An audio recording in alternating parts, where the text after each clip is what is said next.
gimana caranya kita kalau punya keinginan, punya himmah, punya goals dalam hidup kita, gak serumit istri Imran, hal sepele aja. Allah kabulkan, Allah restui, Allah wujudkan, bahkan dengan keajaiban dan surprise kejutan-kejutan. Caranya 3. 1, intasdukillah yasdukka. Kalau kita jujur kepada Allah, Allah pasti akan tolong. Apa maksudnya jujur pada Allah? Kita kalau ada kepengen sesuatu, libatin Allah dong dalam kepengen kita, dalam niat kita tuh. Maksud libatin Allah harus ada karena Allahnya. Pengen nikah kenapa? Saya pengen masuk surganya gak sendiri.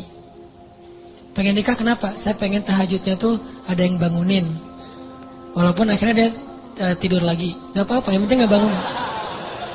Pengen kuliah ngambil jurusan A, B, C, gak apa-apa, gak harus semuanya jurusan agama kan. Ada ilmu syariat, ada ilmu sains. Dan dua-duanya itu bisa jadi ilmu dunia, bisa jadi ilmu akhirat. Karena ilmu akhirat itu bukan ilmu agama, ilmu dunia itu ilmu sains bukan. Ilmu dunia akhirat itu tergantung niatnya buat apa. Orang belajar sains kalau niatnya untuk suatu kebaikan itu ilmu akhirat loh. Makanya libatkan Allah dalam niat kita. Saya belajar desain karena saya pengen bantu dakwah lewat desain. Saya belajar fotografi karena saya pengen bantu dakwah lewat visual. Saya belajar A, B, C sampai Z karena saya pengen. Artinya libatkan Allah dalam proyek kita. Intasdukillah, kalau kita jujur dalam hal itu, yasdukka, Allah pasti bantu banget. Makanya kenapa Allah ngasih keajaiban kepada istri Imran? Karena niatnya juga apa? Pengen berkhidmat ke rumah Allah. Tapi kalau pengen bangga-banggaan doang, mungkin gak akan diwujudkan sama Allah. 1 tipsnya, kalau kita pengen life goals kita tuh jadi banget, maka coba libatin Allah dalam niat kita. Dan tapi kan gak bisa bohong ya sama Allah ya. Karena kalau kita bohong sama Allah gimana? Yukhadi'una Allah walladzina amanu wa ma yakhda'una illa anfusahum wa ma yash'urun. Allah tahu banget lah. Kita mau bohong, mau jujur tahu banget. Wa asirru qawlakum aw jaharu bih innahu alimun bidatis sudur. Jadi sama Allah tuh gak ada gunanya kita bohong. Sama manusia dosa tapi kadang untung. Secara dunia ya, dosa berbohong tapi kadang-kadang nguntungin dunia kita. Tapi sama Allah gak bisa karena dia gak akan ketipu sama kita. Alimun bidatis sudur, sangat tahu segala yang tersembunyi dalam hati kita.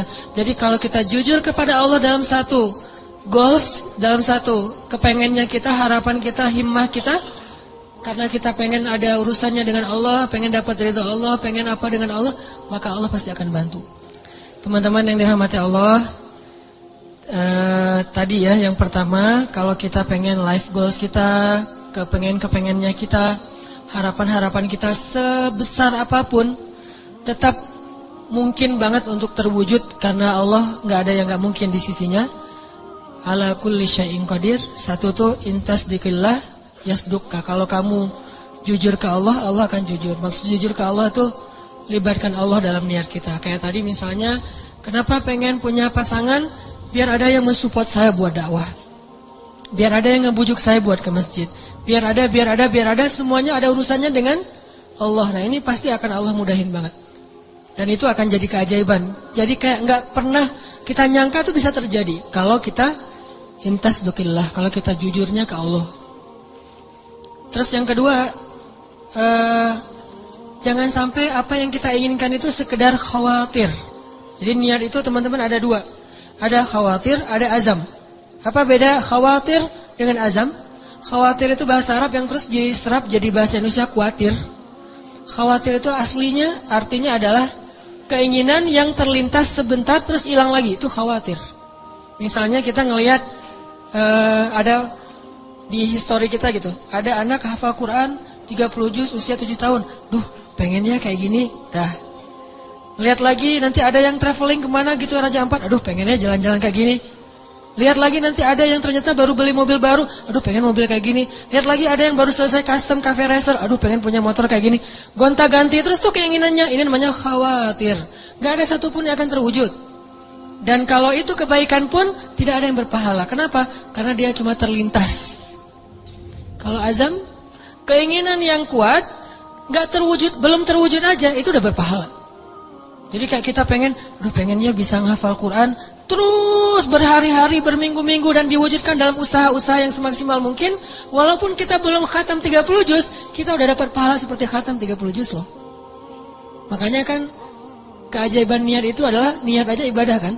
Kalau kita niat memperbanyak ta'adudin niyah, memperbanyak niat-niat yang baik, niat doang itu udah ibadah. Tapi syaratnya niat yang masuk dalam kategori azam, bukan dalam kategori khawatir. Benar-benar pengen gitu.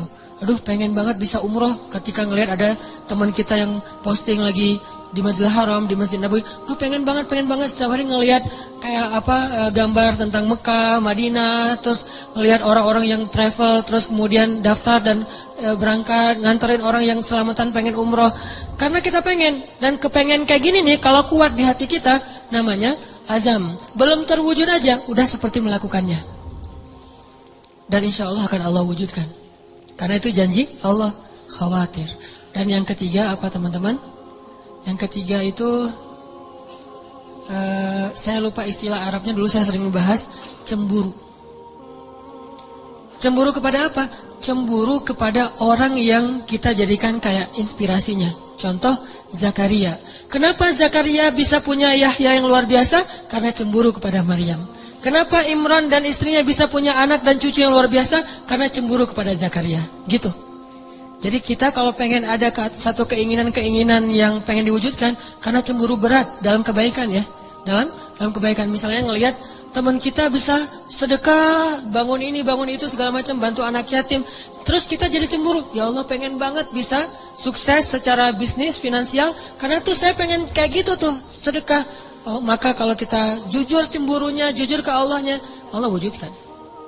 Harus ada seseorang, sosok, tokoh yang kita cemburuin berat, maka Allah akan wujudkan. Kita gak jauh dari itu. Sama kayak dulu ibu saya tuh, kan saya pernah cerita pas lagi ngandung saya, berapa bulan dalam kandungan, di Aceh itu ada musabakoh tingkat nasional ke-17 kalau nggak salah, ke-8 kalau nggak salah, di Aceh, di Banda Aceh. Ibu saya ngadirin acara penutupan musabakoh, dan qadarullahnya ada satu anak Aceh, Kori, tingkat anak-anak itu juara 1 pas pengumuman. Namanya kalau nggak salah Muhammad Yanis Yahya. Terus karena dia juara, dia disuruh ngaji penutupan gitu kan, perform lagi di penutupan. Pas dengerin dia ngaji tuh ibu saya kayak kena banget gitu, tersentuh banget. Lalu dia ngusap-ngusap perutnya sambil mengatakan, ya Allah, mudah-mudahan bayi dalam kandungan saya tuh kayak gitu. Itu kata ibu saya. Mudah-mudahan bayi dalam kandungan saya ini kayak gitu. 12 tahun kemudian, waktu itu Yanis usianya 12 tahun. 12 tahun kemudian ada musabakoh tingkat nasional di Pekanbaru. Saya ikut musabakoh mewakili Aceh tingkat anak-anak Kori, dan alhamdulillah Allah takdirkan juara 1. Dan ibu saya mengatakan, inilah doa saya 12 tahun yang lalu. Persis gitu.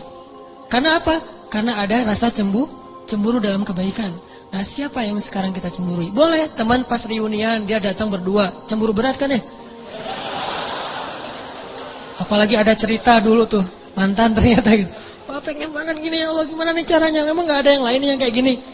Berat, cemburu yang luar biasa. Bukan cemburu karena happy-nya, seru-seruannya, tapi karena mungkin mereka berdua tuh sekarang kelihatan rukun, soleh-soleha, diberikan anak yang soleh-soleh yang luar biasa. Cemburu yang melibatkan Allah, maka Allah akan wujudkan itu. Seperti cemburunya istri Imran kepada Zakaria, dan cemburunya Zakaria kepada Maryam. 3 ini. Jujur sama Allah, libatin Allah. Terus yang kedua, apa tadi teh? Oh ya, azam, jangan khawatir. Keinginan itu harus kuat, jangan loncat-loncat, jangan ganti-ganti. Dan yang ketiga adalah cemburu. Sama kayak orang yang pengen banget ketemu dengan ulama siapa gitu kan ya. Karena azamnya kuat, diikhtiarkan dengan istighfar, dengan apa, akhirnya ketemu. Ini mudah-mudahan ini bermanfaat. Barakallahu li wa lakum. Mari kita tutup dengan sama-sama berdoa kepada Allah. Mudah-mudahan Allah wujudkan semua harapan-harapan dan keinginan. Teman-teman sekalian, yuk kita buka Al-Quran surat Al-Muzammil.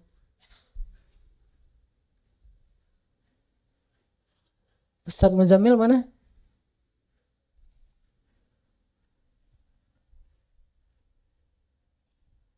Surat keberapa Al-Muzammil teh? Surat 73.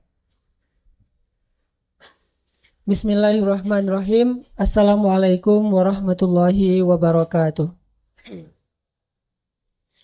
Alhamdulillah wassalatu wassalamu ala rasulillah wa ala alihi wa sahbihi wa mawalah.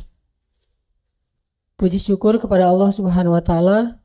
Salawat serta salam teruntuk Nabi besar Muhammad sallallahu alaihi wasallam. Rabbi syrah li sadri wa yassir li amri wahlul 'uqdatam min lisani yafqahu qawli.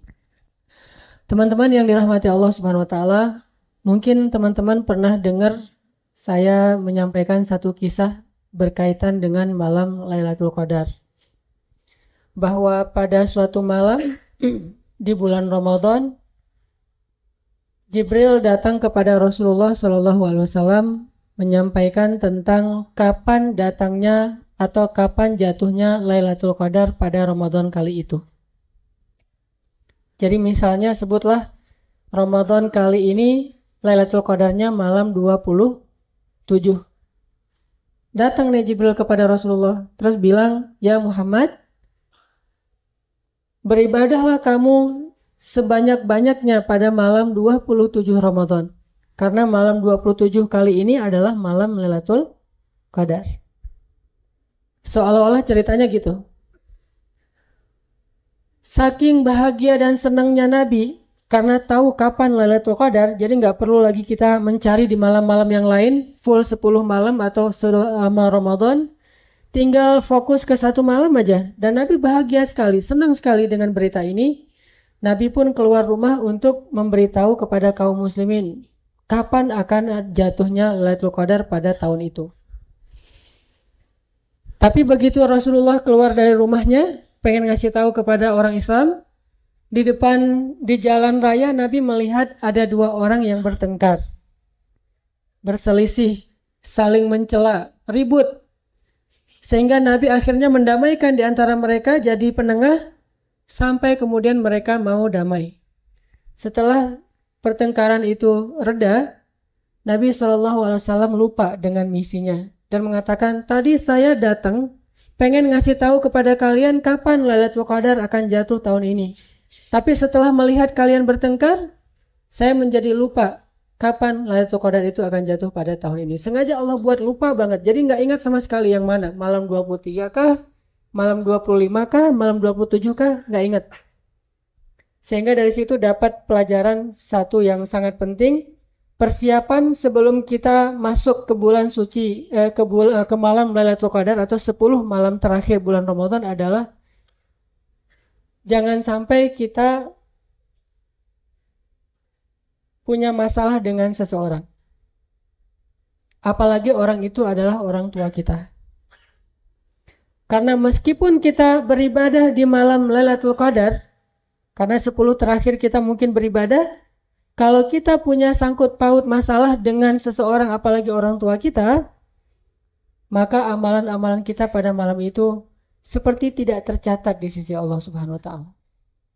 Seperti dilupain oleh para malaikat. Kenapa demikian? Karena hilanglah keberkahan dan kebaikan gara-gara pertengkaran di antara manusia.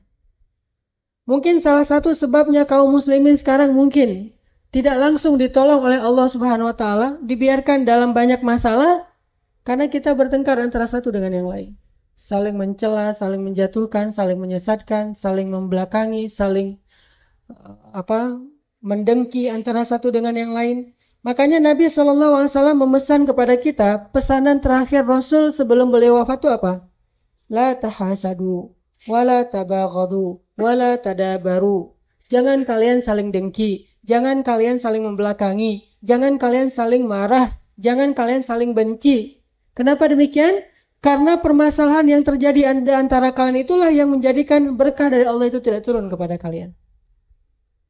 Amal-amal soleh itu tergantung antara langit dan bumi gara-gara masalah kita yang belum selesai di antara manusia. Bukankah ada hadis tentang bagaimana malaikat mengangkat amal manusia ke hadapan Allah? Kemudian Allah berfirman kepada malaikat pembawa amal itu, "Amhilu hadaini hatta yastaliha." Tahan amal dua orang ini sampai mereka berdamai. Maksud tahan, jangan bawa ke hadapan Allah dulu. Nggak mau Allah menerima amal manusia selama dia masih punya masalah kepada sesama manusia. Yang bersalah tidak mau minta maaf, yang merasa dizalimi tidak memaafkan. Amhilu hadaini, tahan amal dua orang ini hatta yastaliha, sampai mereka berdamai. Sehingga merujuk kepada hadis yang tadi, salah satu di antara persiapan menjelang 10 awakhir min Ramadan, cobalah kita yang masih punya orang tua, datangi orang tua kita minta maaf. Kalau perlu, kalau orang tua kita masih sanggup ke masjid, ajak orang tua kita bareng-bareng ke masjid. Kita antari orang tua kita yang jadi supir buat orang tua kita. Kalau yang punya masalah dengan pasangan, saling memaafkan dan meminta maaf. Kalau sudah berlalu, sudah beda, udah divorce misalnya, saling memaafkan dan minta maaf walaupun tidak harus bareng lagi. Karena gimana pun juga, kalau ada ganjal di hati orang lain yang Allah melihat itu hak dia, karena kita belum minta maaf, maka Allah tidak akan menerima amal kita walaupun beribadah di malam Lailatul Qadar sekalipun. Inilah kenapa silaturahim itu termasuk salah satu di antara amal-amal kunci. Kan amal itu ada yang keistimewaannya karena pahalanya besar. Ada keistimewaannya memang penggugur dosa. Ada keistimewaannya dia sebagai kunci dari amal-amal yang lain. Salah satu kunci di antara amal-amal soleh itu adalah mengucapkan la ilaha illallah, itu kunci. Kalau nggak pakai la ilaha illallah, walaupun soleh banget, baik banget, tetap aja tidak ada nih nilai. Itu kunci amal namanya. Miftahul amal, kuncinya amal-amal soleh. Terus amal yang lain yang menjadi kuncinya amal soleh adalah ittiba, misalnya mengikuti Rasulullah SAW. Karena seseorang yang mengingkari sunnah Nabi, walaupun dia melakukan kebaikan tetap tidak bernilai. Nah, yang lainnya kunci amal soleh itu adalah menyambung hubungan yang terputus. Berdamai dengan orang yang punya masalah dengan kita. Itu kuncinya amal. Dengan hadis tadi bahwa walaupun kita beramal soleh banyak, kalau kita memutuskan hubungan dengan seseorang, maka amal soleh kita itu tergantung antara langit dan bumi. Kalau kita meninggal, hubungan kita belum didamaikan, belum tersambung, berarti amal kita yang tergantung di langit bumi tadi itu akan berguguran, tidak diterima oleh Allah. Tapi kalau kita sambung, yang tadi kegantung antara langit dan bumi, diangkat lagi di hadapan Allah, dan Allah menerima, tidak mengatakan amhilu hadaini hatta yastaliha. Ini salah satu di antara persiapan supaya kita bisa insya Allah dapat Lailatul Qadar, dan Lailatul Qadar kita itu diterima oleh Allah Subhanahu wa Ta'ala. Kan banyak anak yang soleh kepada orang lain, tapi ke orang tuanya dia durhaka. Kenapa saya bilang durhaka? Sekedar mengatakan uffin terhadap orang tua itu sudah durhaka. Jangan tunggu sampai mukulin ayah, mukulin ibu, ngebentak. Kita mungkin gak sampai segitunya, tapi sekedar bilang uffin, ngeluh kepada orang tua kita yang membuat orang tua kita kata-kata itu jadi menyedihkan hatinya. Uffin yang menyedihkan hati orang tua itu adalah uququl walidain. Itu termasuk di antara kedurhakaan terhadap kedua orang tua. Ini persiapan yang mudah tapi cukup penting kalau kita pengen 10 terakhir kita insya Allah menjadi malam-malam yang berharga. Kalau orang tuanya jauh, telepon orang tuanya. Ayah, ibu, ini saya udah mau akhir Ramadan. Dulu sebelum Ramadan udah nelfon, sekarang nelfon lagi. Siapa tahu dalam waktu 20 hari ini ada aja kesalahan yang kita nggak sengaja kepada mereka. Telepon, setidaknya mereka kangen tapi kita nggak telepon, itu dosa. Orang tua kita, apalagi ibu ya, kangen kepada kita, kangen banget. Cuma dia nggak ngomong. Dan kita nggak perhatian nanya atau kita nelpon dia gimana kabarnya, itu aja udah dosa. Kenapa dosa? Karena membuat ibu kita kesulitan, kesusahan dengan perasaan rindunya kepada anaknya dan anaknya tidak perhatian. Itu aja udah dosa, berarti tetap aja kita minta maaf, telepon orang tua kita, minta maaf, minta doa. Mudah-mudahan dengan doa dari orang tua kita nanti dicatat oleh Allah salah satu yang tahun ini dapat Lailatul Qadar. Ini satu amalan menjelang 10 terakhir bulan Ramadan. Yang kedua, kalau kita yang punya kesibukan, usahakan 10 terakhir ini kan final nih, final Ramadan. Usahakan kesibukan kita mulai harus dikurangin. Karena agak-agak kewalahan kita bisa konsen khusyuk sholat di malam hari kalau siang hari kita banyak kegiatan. Kecuali memang nggak bisa ditinggalin kayak pegawai negeri atau apa, oke lah. Tapi kalau bisa semaksimal mungkin kita berusaha jangan sampai siang itu menyita konsentrasi kita di malam hari. Jangan sampai kesusahan kita, kelelahan kita di siang hari itu buat kita nggak lagi powerful sholat malam. Kalau kita kadang-kadang sesekali ninggalin taraweh di 20 malam pertama ini oke lah. Masih bisa nggak taraweh tapi nanti bisa sholat malam misalnya. Atau sholat malamnya jam 3 malam menjelang sahur. Tapi kalau 10 malam terakhir kayak gitu juga kayaknya rugi nih. Seharusnya penampilan di final itu lebih bagus daripada di penyisihan. Jadi kalau di penyisihan kita udah habis-habisan, di finalnya biasa aja, ada yang kurang rugi gitu. Makanya di final itu harus lebih optimal lagi, lebih sungguh-sungguh lagi dalam ibadah malam. Jadikanlah 10 hari terakhir itu powerfulnya malam hari. Siang mah nggak apa-apa. Misalnya siang istirahat, siang mungkin kegiatannya kegiatan santai. Tapi malamnya ngejos gitu. Malamnya tuh ngegas banget. Memang 10 hari terakhir itu puncaknya di malam hari. Di siang hari tidak masalah kalau kita agak-agak santai. Tilawahnya malam hari. Tilawah siang hari oke, tapi malamnya lebih banyak lagi tilawahnya. Zikir siang hari oke, tapi malamnya lebih banyak lagi zikirnya. Intinya hidupkan malam. Kalau bisa malam itu kita tidak tidur kecuali sebentar saja. Kalau udah nggak tahan sama sekali baru kita tidur, kemudian sisanya dipakai untuk beribadah. Dan tolong nanti di malam-malam terakhir bulan Ramadan ini kita nggak banyak ngobrol. Nggak banyak chatting, tapi banyak zikir. Kadang salah satu di antara fenomena kita kalau itikaf itu, apalagi itikaf di antara teman-teman, namanya juga itikaf geng gitu kan ya. Datang sama-sama gengnya, sampai di sini ketemu sama teman-teman, ngopi di teras misalnya atau di pojok masjid. Udah aja ngobrol. Nggak sengaja, nggak kita sadarin, ternyata kita udah ngelewatin berjam-jam hanya dengan ngobrol. Walaupun nggak dosa mungkin, dan duduk di masjid aja udah berpahala. Tapi kan sayang kalau hanya ngobrol. Ngobrol sebentar, kecuali panitia mungkin untuk kemaslahatan bersama dia butuh koordinasi satu dengan yang lain. Tapi kita sebagai peserta banyak-banyak zikir aja deh. Karena zikir kita menjelang tahajud akan membuat khusyuk lebih terasa nanti ketika kita tahajud. Ini yang kita lakukan nanti di 10 malam terakhir yang akan dimulai kapan? Malam Ahad besok. Malam Ahad ini sudah masuk malam 21 insya Allah. Sehingga sudah mulai final dari bulan Ramadan.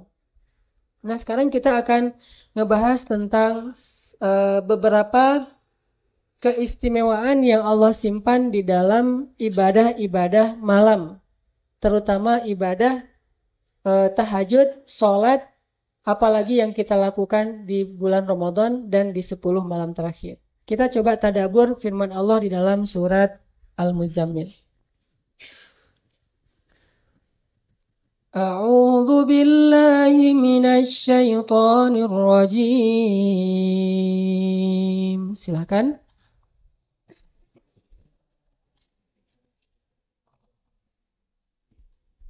Bismillahirrahmanirrahim.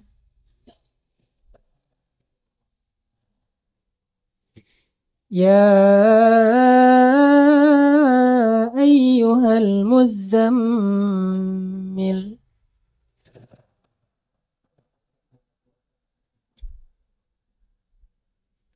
قم الليل إلا قليلا نصفه أو انقص منه قليلا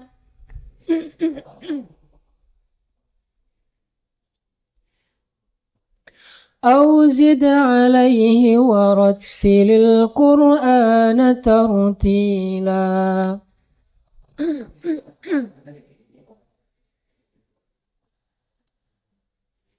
إنا سنلقي عليك قولا ثقيلا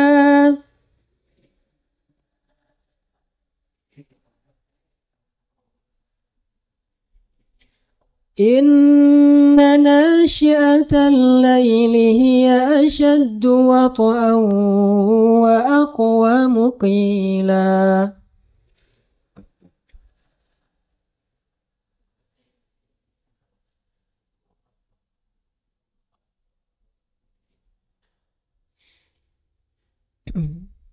إن لك في النهار سبحا طويلا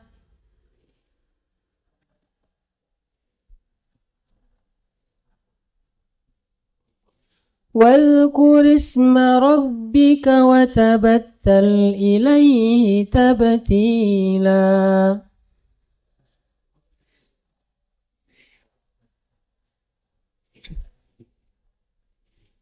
رب المشرق والمغرب لا إله إلا هو فاتخذه وكيلا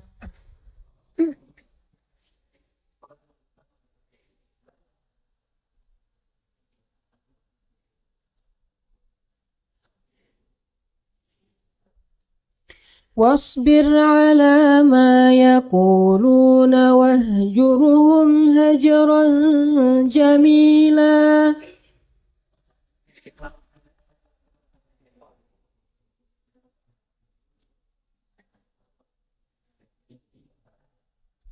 وذرني والمكذبين أولي النعمة ومهلهم قليلا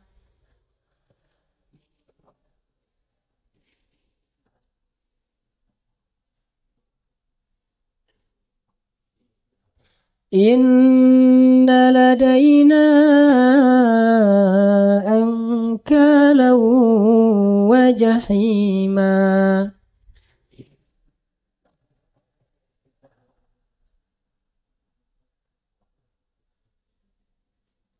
وطعاما ذا غصة وعذابا أليما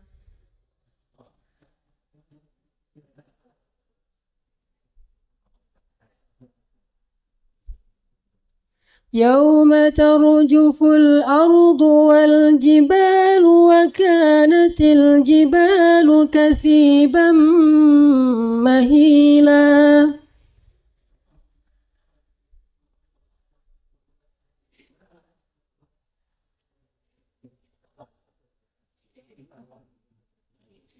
إنا أرسلنا إليكم رسولا شاهدا عليكم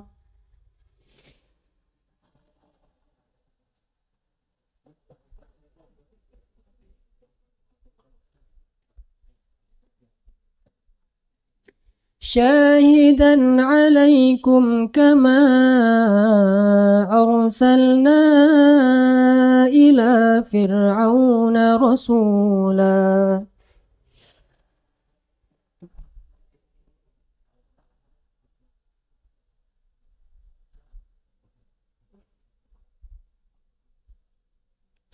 فعصى فرعون الرسول فأخذناه أخذا وبيلا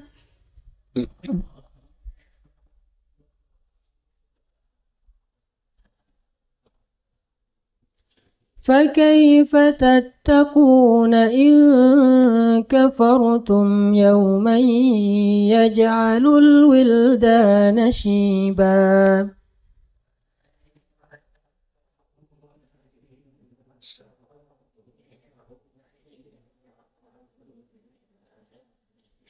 السماء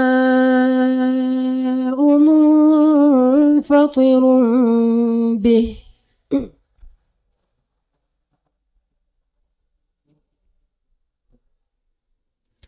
كان وعده مفعولا إن هذه تذكرة فمن شاء اتخذ إلى ربه سبيلا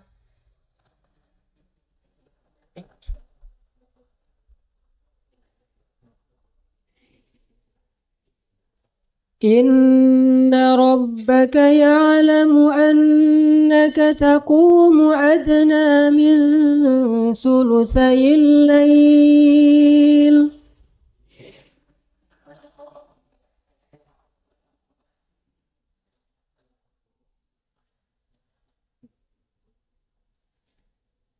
أنك تقوم أدنى من ثلثي الليل ونصفه وثلثه وطائفة من الذين معك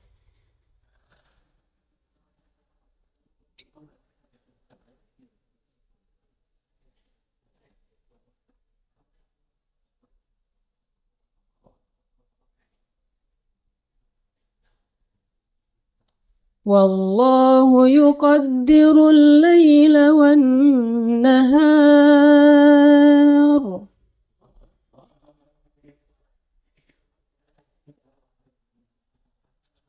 علم أن لن تحصوه فتاب عليكم فاقرؤوا ما تيسر من القرآن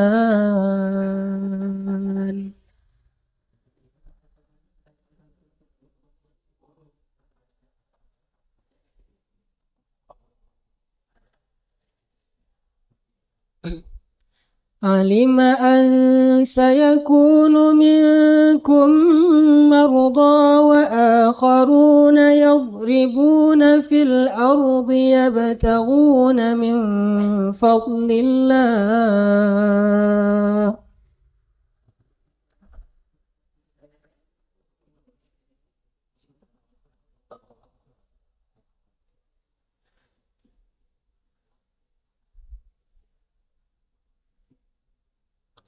وآخرون يقاتلون في سبيل الله فاقرؤوا ما تيسر منه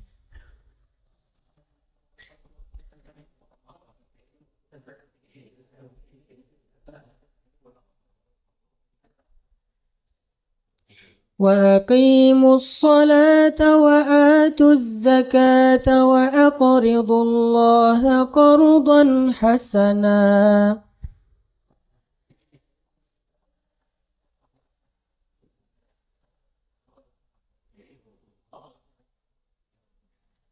وما تقدموا لأنفسكم من خير تجدوه عند الله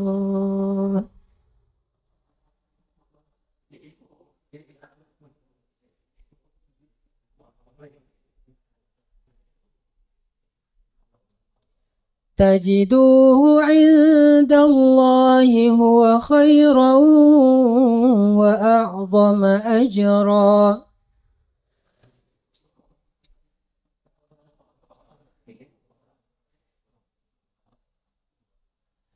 واستغفروا الله إن الله غفور رحيم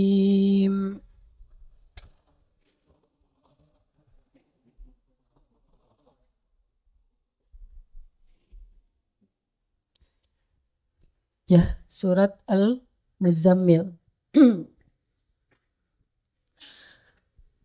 Apa perintah yang paling terkenal di dalam surat Al-Muzammil? Perintah apa yang paling terkenal di dalam surat Al-Muzammil? Perintah bangun malam atau tahajud.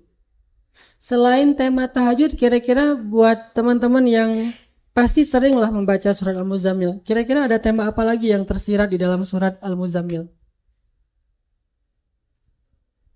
Kalau yang tersuratnya adalah tahajud, ada yang tersirat nggak? Ya? Ya? Tilawah? Oke, itu tersurat. Perintah membaca Al-Quran dengan tartil, ada lagi nggak? Apa? Yang kencang? menunaikan zakat, oke. Tahajud, tilawah, zakat, apalagi? Surat Al-Muzammil ini kalau kita teliti lebih dalam, sebetulnya surat tentang suami istri. Surat tentang suami istri.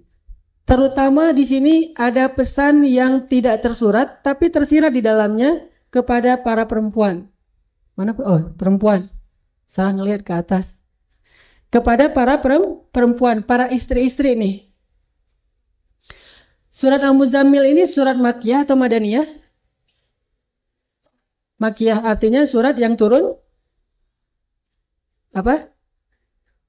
Surat yang turun di Mekah atau surat yang turun sebelum hijrah? Sama nggak tuh? Beda. Karena nggak semua surat yang turun di Mekah itu Makkiyah. Ada surat yang turun di Mekah tapi namanya Madaniyah. Idza jaa nasrullahi wal fath. Tapi dia Madaniyah. Surat yang turun sebelum hijrah. Sedangkan Madaniyah, surat, ini sekalian belajar tafsir ya. Surat Madaniyah itu surat yang turun setelah hijrah. Kenapa hijrah jadi tonggak perubahan penanda bedanya nama surat? Karena hijrah itu adalah perubahan dalam strategi dakwah. Saking pentingnya hijrah. Oke, kita balik ke surat Al-Muzammil. Surat Makkiyah, artinya surat yang turun sebelum hijrah. Bahkan bukan cuma Makkiyah. Surat Al-Muzammil ini adalah surat yang salah satu surat yang pertama turun. Salah satu surat-surat yang pertama turun seperti Al-Fatihah, Al-Ikhlas, Al-Muzammil, Al-Mudaththir, Al-Alaq, Iqra' bismi rabbikal ladzi khalaq. Dia menjadi salah satu surat yang pertama-tama turun. Kalau dia surat yang pertama turun, kira-kira waktu itu istri Nabi masih yang siapa? Khadijah. Jadi surat-surat Makkiyah, terutama yang awal-awal, itu surat-surat yang turun ketika masih ada Khadijah di sisi Rasulullah. Sehingga tetap di dalam surat itu ada selalu kayak pesan-pesan yang tidak tertulis tentang kehidupan Rasulullah bersama Khadijah. Jadi kalau kita pengen tahu hidupnya Rasulullah bersama Khadijah itu, coba deh buka lagi lembaran-lembaran ayat yang turun di awal-awal risalah. Di situ kita bakalan tahu gimana sih rumah tangga Rasulullah dengan Khadijah. Salah satunya adalah surat Al-Muzammil dan surat Al-Mudaththir. Ketahuan di situ gimana Khadijah. Nanti saya hubungkan dengan Ramadan. Apa artinya ayuhal muzammil? Wahai orang yang berselimut. Apa artinya ayuhal mudaththir? Sama kan ya? Wahai orang yang berselimut. Tapi kok selimutnya beda merek? Yang satu ya ayuhal muzammil, hai orang yang berselimut. Yang satu lagi wahai ya ayuhal mudaththir, wahai orang yang berselimut. Sama-sama wahai berselimut, tapi kenapa mudaththir dan muzammil? Di Al-Latif udah ada muzammil, tinggal nyari al-mudaththir. Insyaallah ntar followersnya banyak juga nih. Mudaththir, sama-sama berselimut. Bedanya apa? Selimut dengan merek muzammil dengan selimut bermerek mudaththir. Bedanya apa? Selimut merek Muzammil adalah selimut yang dipakai oleh Rasul ketika beliau merasa sangat sedih, lelah, kecewa di dalam dakwah. Jadi rasa sedih, galau berat gitu. Kecewa, ada masalah dengan orang lain, itu pakai selimutnya Muzammil. Tapi kalau Mudaththir, selimut ketika Nabi dalam keadaan bingung, dalam keadaan ketakutan. Bingung, ini siapa yang datang kepada saya? Ternyata Jibril. Kenapa dia memeluk saya erat sampai saya sesak nafas sehingga Nabi ketakutan. Dathiruni, selimuti saya. Dua kondisi Nabi dalam keadaan tidak nyaman di hatinya. Takut, bingung, galau, sedih, kecewa. Ketika Nabi SAW dalam keadaan kayak gitu, kemana Nabi pergi? Kemana Nabi perginya? Pulang ke rumahnya. Lalu di rumahnya kemana beliau pergi? Ke kamarnya. Lalu apa kata beliau kepada istrinya? Dathiruni, zammiluni. Selimuti saya. Itu bukan ogoh ya, bukan manja. Tetapi itulah salah satu di antara peran seorang perempuan kepada suaminya ketika dia pulang berdakwah, pulang bekerja, pulang mencari nafkah. Sehingga ada satu pesan dari ulama, di antara amal soleh seorang perempuan itu adalah menanti kedatangan suaminya. Bukan nanti di pintu terus udah datang, oh ya udah datang, udah ya, beres ya. Enggak gitu. Ternyata di situ ada peran lain, menanti kedatangan suami ngapain? Kalau suaminya lelah, maka dia akan melepaskan kelelahan suami itu dengan apapun yang diharapkan oleh suami. Mungkin minum air, mungkin dipijetin, mungkin diselimutin, dan seterusnya dan seterusnya. Sehingga para ulama mengatakan di antara amal soleh perempuan yang paling besar pahalanya itu adalah dia berada di rumah sebelum suaminya pulang. Di antara amal soleh perempuan yang paling besar pahalanya itu adalah dia berada di rumah sebelum suaminya pulang. Kira-kira yang nyelimutin Nabi dengan Muzammil dan Mudassir siapa? Khadijah. Sehingga ketika seorang suami punya masalah di luar rumahnya, maka masalah itu seolah-olah hilang ketika dia kembali ke rumahnya. Ketika dia melihat wajah istrinya, ketika dia tidur dan ingin ditemani oleh istrinya. Khadijah itu bukan cuma nyelimutin terus pergi gitu. Kan gak seru ya. Ah ini kayaknya capek, udah diselimutin ya, tidurnya matiin lampu terus pergi. Agak-agak kurang pas gitu. Enggak cuma diselimutin gitu. Kalau kita baca sejarah, Khadijah menyelimuti Rasulullah sambil dibelai kepalanya. Harusnya nih yang cowok-cowok jangan dengar nih. Kasihan nanti ibu-ibu nuntut. Mama rugi gak datang kemarin taklim di hari Rabu. Kenapa? Itu ngebahas Khadijah loh mah. Mama banget lah pokoknya. Gimana menjadi seorang perempuan yang sampai Allah aja nitipin salam ke dia lewat Jibril. Kalau kita kan salam lewat orang ya. Ada salam atau lewat assalamualaikum lewat ngejapri. Ini mah Allah sendiri yang ngejapri. Salam. Assalamualaikum warahmatullahi wabarakatuh. Wahai Khadijah. Dari Allah loh. Perantaranya bukan handphone, tapi malaikat yang paling amanah. Handphone aja kadang-kadang gak amanah gitu. Kita ngetik apa, dia kan sering tuh salah ketik kan ya. Sehingga salah paham. Saya gak usah memperjelas, itu banyak kasus-kasus kayak gitu dan bahaya banget. Salah ketik akhirnya salah paham. Kalau Allah mah menitipkan salam itu lewat malaikat yang paling amanah. Jibril alaihissalam datang kepada Khadijah, sopan lagi tuh masuknya tuh. Khadijah udah berjilbab belum? Ya udah saya tungguin. Pas Khadijah udah berjilbab masuk, ya Rasulullah titipin salam ya buat Khadijah dari Allah dan dari Jibril. Rahasia perempuan dicintai oleh Allah sampai Allah nitipin salam, ternyata salah satunya adalah ya ayyuhal muzammil. Dia mampu memberikan kenyamanan buat suaminya ketika suami berada di rumah. Itu dalam bahasa yang sering kita dengar disebut dengan istilah sakinah. Litaskunu ilaiha. Supaya kalian wahai laki-laki menjadi sakinah, tenang kepada perempuan. Beda kalau kita manja sama teman-teman kita, kan beda tuh. Kita capek, aku lagi galau, tolong dong pundak kamu, aku pengen. Itu kan ngeri ya.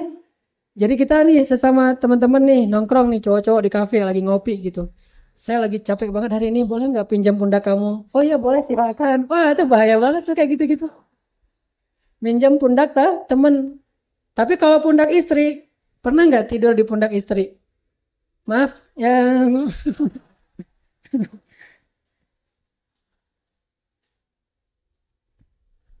Itu keren banget. Saya tahu banget ternyata tidur di atas pundak istri itu melepaskan lelah, benar kata Allah. Ya ayyuhal muzammil. Nggak harus diselimutin. Diselimutin mah bab lain lah ya.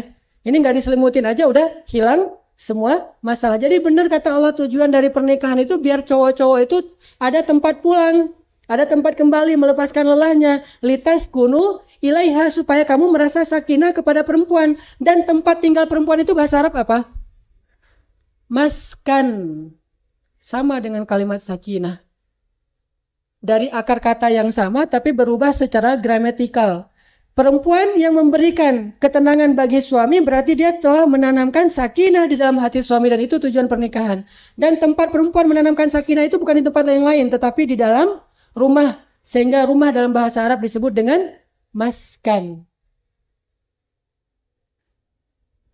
Artinya surat Al-Muzammil ini adalah surat tentang keistimewaan Khadijah yang tidak tersurat secara jelas tetapi tersirat jelas sekali tuh. Kalau kita baca kapan ini turun, lalu dalam keadaan apa dia turun, Lalu siapa yang nyelimutin Nabi? Kan harusnya kita nanya gitu ya, penasaran dengan Al-Quran. Kalau baca jangan cuma baca terjemah terus pelajaran. Coba agak-agak kepo gitu. Ini ayat surat Makkiyah Madinah ya. Oh, Makkiyah gitu. Kalau Makkiyah ini Makkiyah yang keberapa? Oh, ternyata salah satu di antara 5 ayat surat yang pertama turun. Berarti Khadijah banget dong. Kira-kira yang nyelimutin Nabi siapa ya? Kan suka gitu ya. Kayak misalnya kita dengan pasangan kita, baik yang sudah resmi atau yang belum resmi, hampir resmi gitu ya. Dia foto gitu, foto sama foto sendiri lagi di mana gitu foto. Kan suka penasaran, itu yang moto siapa, kan suka gitu kan? Siapa yang moto gitu? Oh, yang moto misalnya teman gitu, atau siapalah yang moto mah Samsung misalnya, kan gitu ya. Kenapa kita jadi penasaran kepada siapa yang moto, tapi kita nggak penasaran Nabi yang nyelemutin siapa ya? Saking perhatian kita kepada Al-Quran. Itu yang saya bilang kemampuan menafsirkan Al-Quran yang dilatih di Al-Azhar tuh kayak gitu. Nggak cuma letterlek, nggak cuma konteks, nggak cuma teks, tapi memahami konteks yang dalam. Sehingga banyak pelajaran yang kebuka setelah itu. Ternyata surat Al-Muzammil yang selama ini kita tahu ayat tentang tahajud, ternyata dia juga surat tentang perempuan yang solehah, yang menyelimuti suaminya ketika suaminya merasa sedih, lelah, letih, kecewa, galau gara-gara banyaknya urusan pekerjaannya di luar. Bukan justru pas datang ke rumah dikomplain. Berarti nggak Muzammil banget tuh. Nggak surat Al-Muzammil banget dan nggak Khadijah banget. Ini satu. Ternyata sakinahnya kita dapetin itu dengan kita berkeluarga. Nggak akan pernah sakinah deh pokoknya kalau belum berkeluarga. Tetap aja nggak akan sempurna. Oh, sakinah Ustaz, belum ngerasain sih gimana berkeluarga. Coba kalau udah ngerasain baru tahu, oh, ternyata benar ya kata Ustaz Hanan, berkeluarga itu jauh lebih sakinah daripada apapun. Misalnya teman-teman punya hobi apa nih? Hobi puasa. Gaya.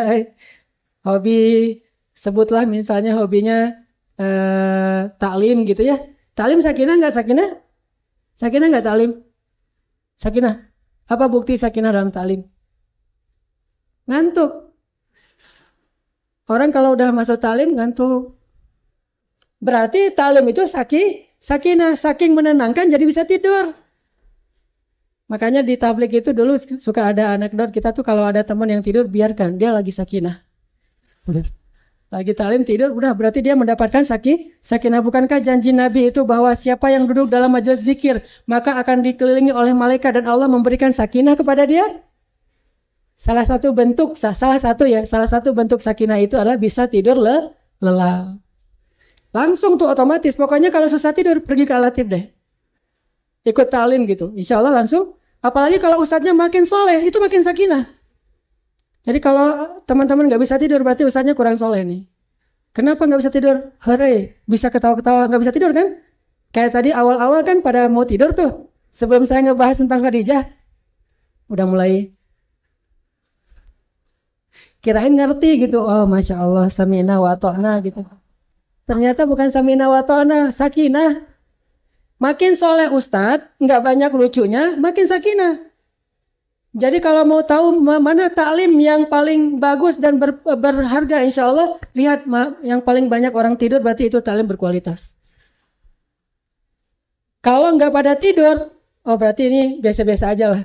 Makanya saya akhir-akhir ini merasa bersalah, talim saya orang nggak bisa tidur.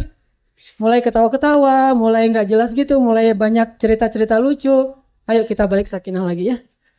Siap sakinah? Jadi teman-teman sekalian. Oke, Khadijah. Ternyata berkeluarga itu adalah salah satu tujuan dari, salah satu cara untuk kita ngedapetin sakinatun qulub, mendapatkan ketenangan dalam hati kita. Dan tenangnya tuh luar biasa, beda aja pokoknya. Disentuh oleh istri itu, baru disentuh gini doang, itu udah teng gitu. Tengnya apa? Hati kita jadi tenang. Jangan mikir yang lain-lain, hati kita jadi tenang. Baru disentuh gini, kenapa? Ada masalah apa di luar? Ah, nggak ada masalah. Nah, tapi kalau dia nggak nyentuh ada masalah apa di luar? Oh, masalahnya banyak banget. Pas disentuh gini, nggak ada masalah apa-apa. Jangan langsung kayak orang, kayak handphone lagi dering terus diangkat gitu, langsung diam. Itu benar-benar sakinah. Dan itu saya ngebuktiin sendiri, luar biasa. Makanya insya Allah ya, habis Lebaran kita akan ada program asiknya tuh rame-rame dengan tagline nikah bareng-bareng. Programnya asiknya tuh rame-rame tapi tagline-nya nikah bareng. Saya nggak mau bilang nikah masal, nggak keren, nikah bareng deh. Nanti kita akan bikin program nikah bareng, teman-teman mulai coba ancang-ancang dari sekarang, siapkan CV segala macam. Insya Allah bulan September minimal 100 orang yang ikut pengajian di Al-Latif udah nikah.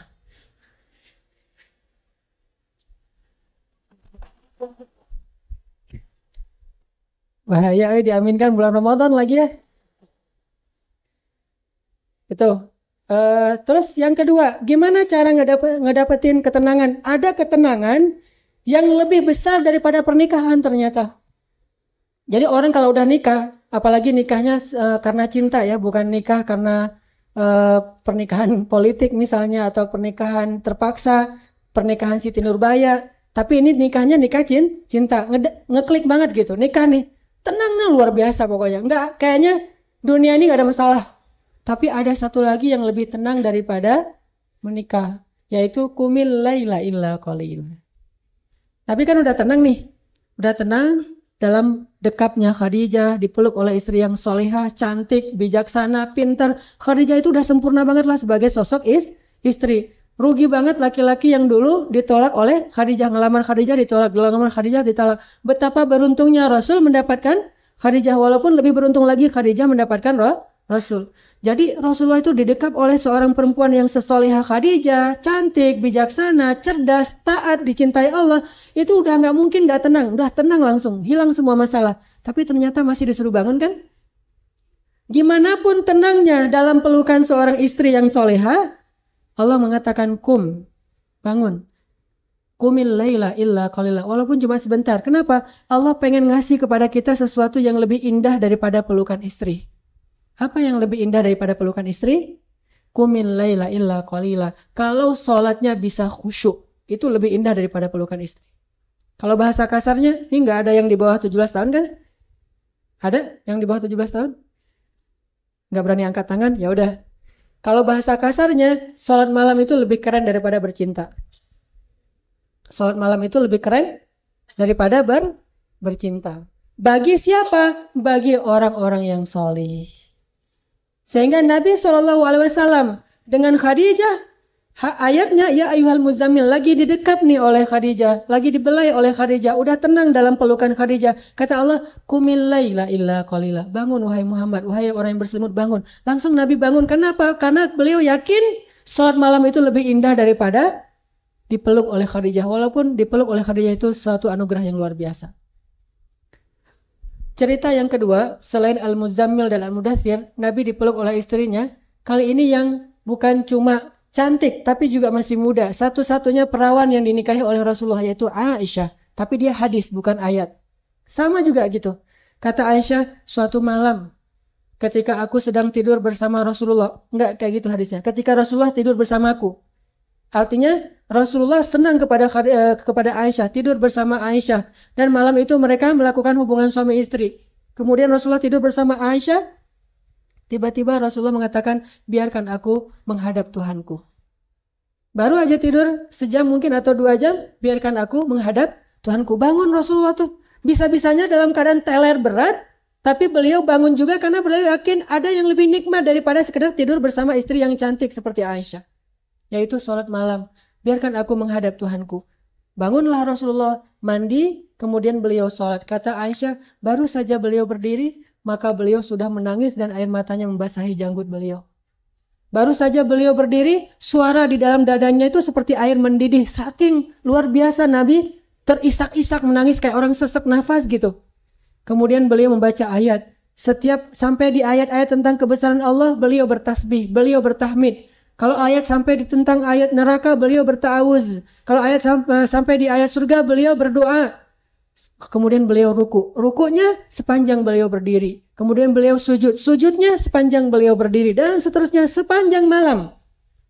Ini artinya bagi orang yang soleh, orang yang cinta kepada Allah Subhanahu Wa Taala, maka waktu yang paling istimewa itu adalah waktu ketika dia datang di hadapan Allah berdua saja. Tahajud. Sholat malam, membaca Al-Quran, berdoa, berzikir, itu lebih indah baginya daripada tidur bersama istri yang solehah dan cantik. Kalau kita belum ngerasain itu, berarti kita masih kurang soleh. Kalau kita belum ngerasain bahwa ternyata sholat malam lebih keren daripada tidur bersama istri kita, berarti kita memang masih jomblo. Kan gak bisa ngebandingin ya, Ustadz sholat malam itu emang keren, tapi saya nggak tahu gimana katanya sholat malam lebih keren daripada tidur bersama istri. Ya emang, karena kita masih jomblo, belum punya istri, jadi nggak tahu.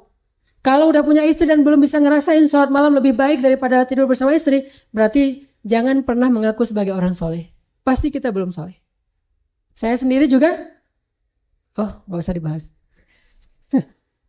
Ya itu deh pokoknya, saya sendiri juga lagi belajar nih. Gimana caranya bisa sholat malam itu lebih bersemangat daripada pacaran atau bercinta atau have fun atau seru-seruan atau gokil-gokilan dan segala macam. Sholat malam itu lebih bersemangat. Coba gimana caranya? Berarti ada tips yang diajarkan oleh Rasulullah SAW sampai beliau bisa qumil laila illa qalila, padahal lagi muzammil tuh. Kalau kita lagi musafir qumil laila illa qalila emang belum tidur kan, gampang kan ya? Kalau kita di masjid qumil laila illa qalila gampang tuh. Kita itikaf di masjid suruh bangun malam gampang. Tidurnya juga nggak nyenyak, tidur satu di pojok sana, satu di pojok sini, saling tendang-tendang kaki saking ramainya di masjid. Memang nggak nyenyak banget tidurnya, sakit badan semuanya, biasa tidur di kasur empuk. Giliran kata muazin, teman-teman sekalian silahkan siap-siap, bentar lagi kita mau sholat tahajud. Itu gampang kan ke tempat wudhu. Nggak segampang ya ayyuhal muzammil. Lagi dalam keadaan nyaman banget, sakinah banget, kata Allah qumil laila illa qalila, tapi bisa bangun. Itu ibaratnya seperti orang yang pulang kelelahan banget ya, banyak kerjaan di siang hari, lelah banget, tidurnya lelap tapi masih bisa tahajud. Ini berarti insya Allah orangnya udah istiqomah. Jadi dalam surat Al-Muzammil banyak hal yang luar biasa. Satu tentang istri yang solehah, kedua gimana Rasulullah itu orangnya soleh banget. Dalam keadaan muzammil bisa qumil laila illa qalila. Dalam keadaan sedang berselimut, dalam keadaan hangat, dalam keadaan nyaman banget, tapi masih bisa tahajud. Ini menunjukkan bahwa Rasulullah SAW adalah orang yang sangat istiqomah. Sisi lainnya, ini menunjukkan bahwa ternyata qumil laila illa qalila itu penting sekali gitu. Walaupun kita dalam keadaan tenang sekalipun, dalam keadaan lelap gimana pun juga nyaman, tetap harus bangun. Tetap harus ngerasain tidak nyamannya tahajud, susahnya berwudu, dinginnya air di malam hari. Tetap kenapa? Saking pentingnya tahajud. Kalau bahasa saya, ya ayyuhal muzammil itu adalah nenengin dulu. Lagi ada masalah, istri yang menenangkan. Tapi istri nggak bisa ngasih solusi. Istri hanya bertugas menenangkan suami. Jadi begitu suami ada masalah di luar rumah, pulang ke rumahnya dalam keadaan manja gitu, pengen ditenangkan oleh istrinya, maka istrinya akan menenangkan suaminya. Dan itu tugas sangat-sangat mulia, besar sekali pahalanya. Ditenangin sama istri. Tapi apakah istri bisa ngasih solusi? Gak bisa. Terus gimana caranya? Setelah tenang, Allah suruh bangun. Allah mau ngasih solusi nih. Alakah hajah? Apakah kamu butuh sesuatu dariku, hai hambaku? Apakah kamu butuh pertolongan dariku, hai hambaku?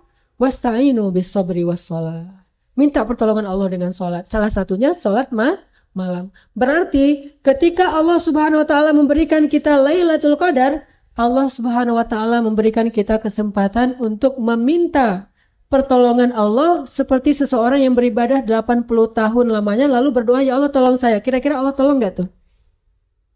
80 tahun sujud terus ruku, berdiri, sujud, berdiri, ruku, sujud, berdiri, sholat terus 80 tahun gak berhenti. Di tahun ke-80-nya dia bilang, ya Allah bantulah saya. Kira-kira ditolong gak sama Allah? Ditolong banget kan ya? Gak usah 80 tahun, amalan kecil aja Allah langsung tolong. Apalagi beribadah 80 tahun non-stop, pasti Allah tolong. Berarti motivasi kita adalah kita coba kejar Lailatul Qadar itu adalah supaya Allah menolong kita atas semua hajat-hajat kita. Yang pengen nikah bulan September, gak boleh kelewat Lailatul Qadar malam 10 terakhir Ramadan kali ini. Allah tolong, sebutin aja ciri-ciri yang paling keren gitu. Jangan suudzon sama Allah. Allah mah kayaknya kalaupun nolong paling ngasih yang standar-standar aja gitu. Aku tergantung prasangka hambaku kepadaku. Maka bikin aja ciri-ciri yang paling keren ya Allah. Yang paling keren ya Allah, yang paling cantik, yang sesuai selera saya kan Allah tahulah selera saya kayak gimana kan Allah. Udah sebutin aja yang paling keren, insya Allah Allah kasih yang sesuai dengan selera kita. Tapi gimana caranya? Jangan kelewat satu malam pun di 10 terakhir, karena kita nggak tahu yang mana yang malam Lailatul Qadar. Yang pengen apa lagi? Pengen sukses dunia akhirat. Kalau yang paling penting pengen masuk surga, karena nggak ada yang lebih berharga daripada masuk surga. Jangan ngelewatin satu malam pun di malam-malam terakhir 10 Ramadan ini. Yakin saja bahwa ada orang beribadah 80 tahun terus berdoa, masa Allah nggak kabulkan? Dan Allah menyingkat itu, didiskon menjadi hanya satu malam saja yang kita cari selama 9 atau 10 malam, Allah pasti akan mengabulkan. Ini pembahasan singkat tentang Al-Muzammil, nanti akan kita bedah dalam setiap malam kajian menjelang sholat tahajud 10 malam terakhir. Kita akan membedah tentang segala hal yang berkaitan dengan sholat malam, itikaf, tahajud, tilawah. Ini hanya pembukaan tentang surat Al-Muzammil. Di situ ada sedikit tambahan gimmick tadi tentang istri yang soleha, tapi disambungkan dengan Ramadan. Ternyata Rasulullah itu istiqomah banget, gimana pun nyaman, beliau tinggalkan kenyamanan demi mendapatkan ridho Allah SWT. Kita nyaman tidur di rumah, tapi tidurlah di masjid. Kita nyaman sholat di rumah, tapi sholatlah di masjid. Kita nyaman itikaf di rumah, tapi itikaflah di masjid. 10 malam aja. Nanti lebaran bebas deh, istirahat deh. Gak usah itikaf di masjid juga gak apa-apa. Gak usah tahajud di masjid juga gak apa-apa. Tahajud di rumah aja masing-masing. Tapi 10 malam ini paksain aja deh. Gak akan tenang, gak akan nyaman, gak akan seenak di rumah, gak apa-apa. Qumil laila illa qalila. Walaupun kalian selama 11 bulan muzammil. 11 bulan dalam keadaannya nyaman. Jadi jangan cari nyaman ya. Nanti pas kita itikaf, di masjid gak nyaman. Di masjid kurang ini, kurang itu. Jangan cari nyamannya. Kalau cari nyamannya di rumah. Apalagi rumah itu namanya maskan. Apalagi kalau di rumah itu ada seorang sakinah. Kalau yang nggak ada sakinah di rumah berarti sama aja kan ya di rumah dengan di masjid. Ya udah nggak usah terlalu banyak berharap ya.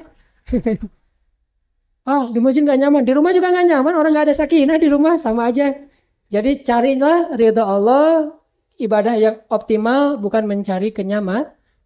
Insya Allah nanti terus akan kita coba motivasi dengan ayat dan hadis-hadis supaya sholat kita semakin khusyuk di 10 malam terakhir.